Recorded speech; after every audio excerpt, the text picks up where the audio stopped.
वृक्षारोपणाचा गाजावाजा, झाडतोडीच्या आरोपांमुळे मनपा व शासनावर प्रश्नचिन्ह. हिरावाडी परिसरातील सदाशिव गंगाराम भोरे नाट्यगृहाजवळील कमलनगर येथे जलसंपदा कुंभमेळा व आपत्ती व्यवस्थापन मंत्री गिरीश महाजन यांच्या हस्ते वृक्षारोपण कार्यक्रम उत्साहात पार पडला.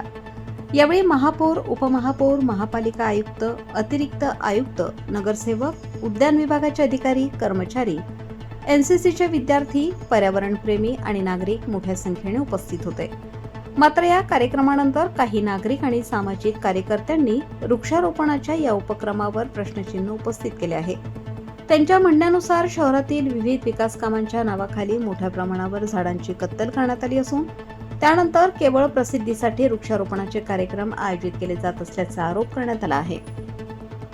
एका बाजूला हजारो झाडे तोडली जातात आणि दुसऱ्या बाजूला काही रोपे लावून पर्यावरण संवर्धनाचा संदेश दिला जातो.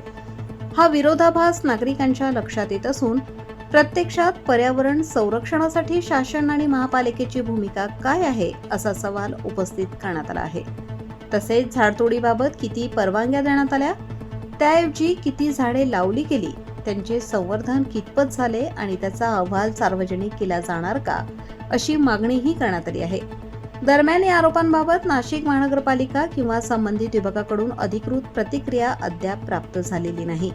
ती मिळाल्यानंतर वृत्त अद्ययावत करण्यात येईल.